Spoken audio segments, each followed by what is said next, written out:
This is it, the final chapter of my 3-week jungle trek on the World War II Kapa Kapa Trail in the beautiful country of Papua New Guinea, the same trail my grandfather took during the war. My journey ends in Buna, but for the soldiers, Buna was where the real struggle began. Routing the Japs from foxholes and pillboxes concealed in the jungle.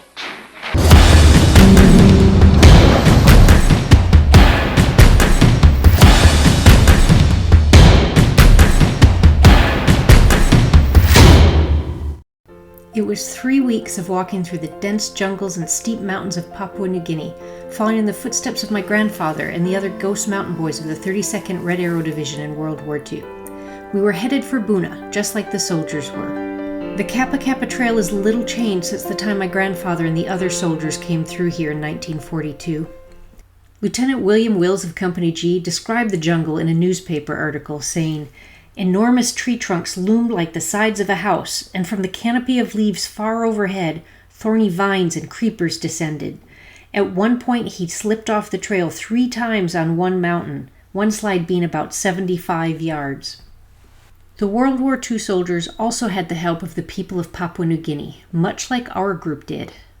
Major Burlingame, in a newspaper article, praised them, saying, "Without the help of natives, the column never could have made it. They guided, and porters were stationed among the soldiers to give a lift to weakened men in carrying their packs. This saved many from dying of exhaustion. We couldn't have done it without them either, and I'm pretty sure they saved me from dying of exhaustion as well. I'm so grateful for the help they gave our soldiers in World War II, and the help and hospitality they gave us now." On my trip, it was an honor to meet some of the descendants of the World War II carriers. Here I am with the son and grandson of a carrier. As we neared the end of our hiking days, the paths became wider, clearer. It very much felt like the end. But, of course, the final end is in Buna, where the soldiers had to go into battle after their ordeal over the mountains.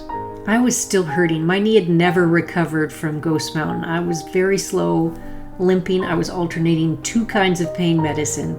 Our last day of hiking, we were going to reach a road at last after 3 weeks in the jungle. A truck would come to get us, so we had a set time to be there. I left early with a couple of people to get a head start because I was so slow. The last bit of walk was along a river.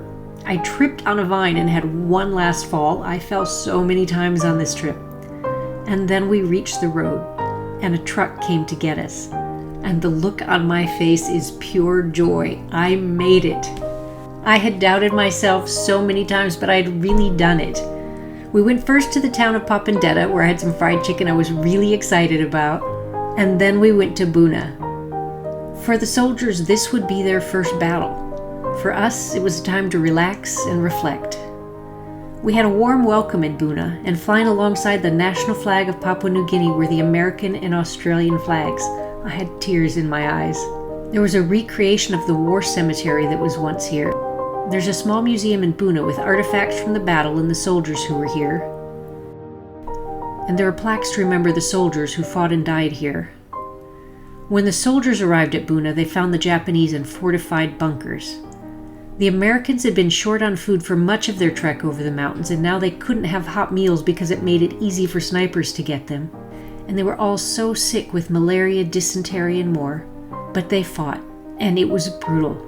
After surviving that trek over the mountains, some of them lost their lives in battle. And those who survived had to watch some of their friends die. There's a book called 32 Answered, a South Carolina veteran story by Joe Kim, and there's a diary entry from one of the soldiers. He says, "The bodies are smelling terribly today. We went out to identify some of them, but only stinking oily masses remained.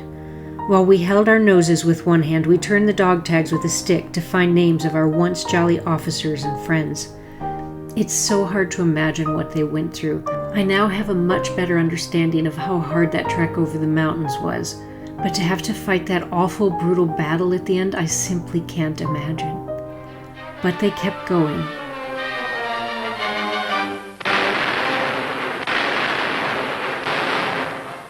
Warfare in New Guinea. Americans and Australians blasting the Japs in the campaign to take Buna. Cautiously, troops advance against an unseen foe. For a month, they pushed forward across the Owen Stanley Mountains. routing the Japs from foxholes and pillboxes concealed in the jungle, firing, blasting at every moving leap.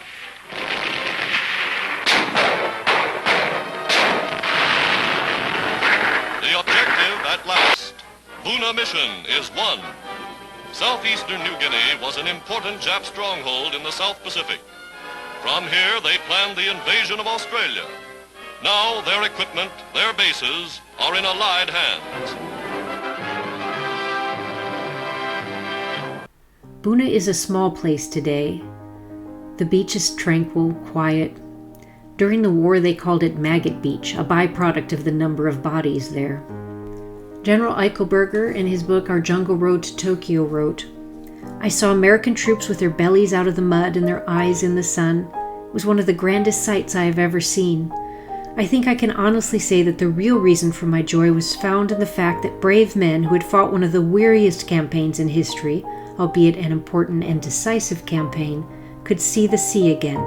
They had proved themselves. And for me, that was the real moment it hit me, the moment I knew I'd done it. I was alone on the beach at Buna. I waded out into the water, deeper and deeper, letting the waves wash over me. I looked out and tears just streamed down my face into the water, and I looked up at the sky and I said, we did it. We did it. We had reached Buna. The journey was over for us.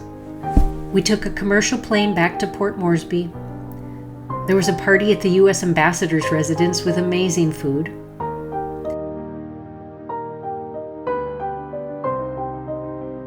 When was it over for the soldiers? For many of them, including my grandfather, Buna was their only battle. Sick with malaria and a blown eardrum from a grenade blast, he was flown back to Port Moresby. The shortness of that flight highlights how tough the terrain is. He was eventually sent to Australia to recover. They had a medical facility at Southport School in Queensland, which is still a school today. Everywhere the Red Arrow soldiers had gone, from training at Camps Beauregard and Livingston in Louisiana to Camp Cable in Queensland, Australia, they were sent in before anything was ready. They never seemed to have the right gear, supplies, or training, and spent much of their time helping to get things built and set up instead of proper training. They were the guinea pigs, so to speak, for the war in the Pacific, and some hard lessons were learned. But with battle came experience, and they continued on throughout the war. They saw 654 days of combat, more than any other division in any war. At the time they made their trek over the mountains, it was a big deal. There were articles in newspapers and magazines about their brutal trek. Major Burlingame in his hometown newspaper said, "People at home have no idea of the obstacles encountered and the hardships suffered by our boys in the New Guinea campaign, and the march over the towering Owen Stanley Mountains to Buna deserves to rank with the great exploits of history." One article talked about the veterans of the never-to-be-forgotten 46-day march over the Owen Stanley Mountains. Here's another one. They didn't know how or when to quit. They made one of the most heroic stands in the history of the armies of the United States. But the story was more or less forgotten, left behind as the war moved on. How much of that was due to people at home moving on or the soldiers trying to put it behind them, I don't know. Buna was the first land battle won against the Japanese. Guadalcanal ended soon after, but almost everyone has heard of Guadalcanal and few have heard of Buna, even though it's on the World War II Memorial in Washington, D.C. These Red Arrow men were a tight group. They held annual reunions. My grandfather was in the 126th Company G, and the other men from Company G, the company from Muskegon, Michigan, they would get together every year around October 15th, the date the Guard was mobilized and close to the date they set out on the Kapa Kapa Trail. And they would have lunch together. This went on for decades. I suppose it felt good to be around the only other people who could understand what you went through. And if you talk to these soldiers' children and grandchildren, you often hear, "He never talked about it." For much of my life, I didn't know the story. My grandfather shared pieces of it, and he gave me this book to read when I was in college. But all of that changed when James Campbell wrote The Ghost Mountain Boys. They shared their stories, they went to book signings where they were treated like celebrities, and I'm so glad that happened at last. It was when my grandfather was in hospice that I decided I would follow in his footsteps and do this hike, even though I didn't know if it was possible. And I know I was trying to hold on to him a little longer. And now, What was his story? A little piece of that is my story, something we share. And now it's my job to pass it on and make sure it doesn't get forgotten. I've told this story to many people, but it took me nearly 6 years to make the videos. I didn't have a YouTube channel at the time I went. I bought a GoPro just for the trip, but I didn't hardly use it after all because I was struggling so much and I had to focus on just getting to the end. That's why most of this is put together from photos, not videos. I knew when I decided to do this it was out of my league. I just didn't know how far out of my league. And like the soldiers, I learned a lot of things the hard way. I know a lot more now about what it takes to take a hike like this, all the training and preparation that needs to go into it. People sometimes ask, would you do it again? And if you'd asked me that a few months after the trip, I would have said absolutely not. I know one of the soldiers once told James Campbell that he would rather take an enemy bullet than go back in the jungle again, and that's how I felt for a while. But it's been 6 years now almost, and so if you ask me would I do it again, the answer is yes. There's a plan underway to return later this year. The logistics are complicated, so I don't know yet for certain if it will happen. But there are more stories to be told, more history to be relived, and Papua New Guinea is a beautiful, welcoming country. I'd love to see more people travel there, visit the villages, stay at Buna. You don't have to take a 3-week trek over the mountains to see it, and it is absolutely worth the time it takes to get there. And if you can't make it there, subscribe to my channel so you can see the adventure.